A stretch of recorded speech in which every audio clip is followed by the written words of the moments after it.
ভিডিওটিতে ক্লিক করার জন্য আপনাদেরকে জানাই অসংখ্য ধন্যবাদ। আপনারা দেখছেন আপনাদের প্রিয় YouTube channel West Bengal DA salary. এখানে আপনারা প্রত্যেকদিন ওয়েস্ট বেঙ্গলের ডিএর আপডেট এবং বেতন বৃদ্ধির আপডেট, ছুটির আপডেট, সরকারি কর্মচারীদের নোটিফিকেশান, বিভিন্ন দপ্তরের ছুটি, বেতন বৃদ্ধি যোজনা, প্রকল্প সমস্ত আপডেট কিন্তু প্রতিদিনের জন্য পাবেন। তাই অবশ্যই চ্যানেলের সাথে থাকুন, চ্যানেলটিকে সাবস্ক্রাইব করে পাশে থাকা বেল আইকনটিতে প্রেস করে রাখুন। হেডলাইনে আপনারা দেখতেই পাচ্ছেন এখানে গভর্নমেন্ট এমপ্লয়ার হলিডে, সরকারি কর্মচারীদের ছুটি, নয়া ঘোষণা, সুবিধা বাড়িয়ে দিল রাজ্য সরকার। তো ফ্রেন্ডস, আবার ছুটি ঘোষণা করলো ভোটের মুখেই, কিন্তু মাননীয় মুখ্যমন্ত্রী ডিএ না দিতে পারলেও সরকারি কর্মচারীদের যেন ছুটি লেগেই আছে, ছুটি কিন্তু শেষ হচ্ছে না। আজকে ছুটি, কালকে ছুটি, পরশু ছুটি, আবার কবে থেকে ছুটি পড়ছে চলুন এক নজরে দেখে নেওয়া যাক। মাননীয় মুখ্যমন্ত্রী নবান্ন থেকে নোটিশ জারি করা হয়েছে।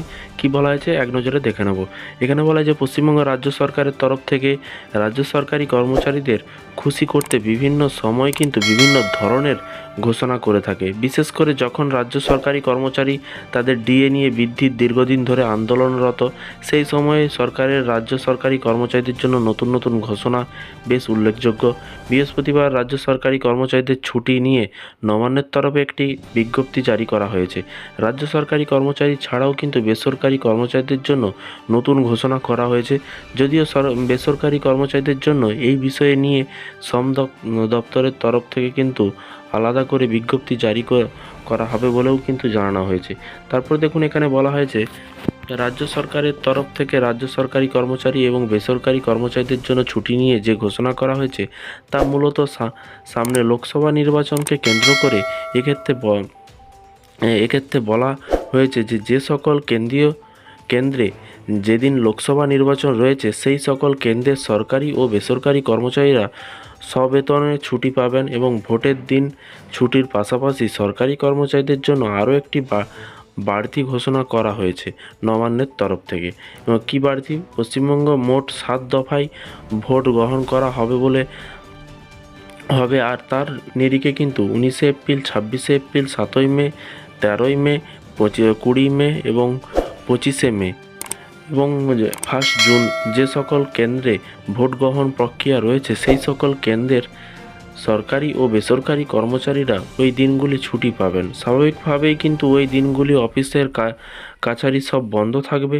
যে সকল কেন্দ্রে ভোট গ্রহণ রয়েছে, এছাড়াও যে সকল স্কুল কেন্দ্র ভোট কেন্দ্র হিসেবে ব্যবহার করা হবে, সেই সকল স্কুলগুলি ভোটের আগের দিনই কিন্তু ছুটি থাকবে।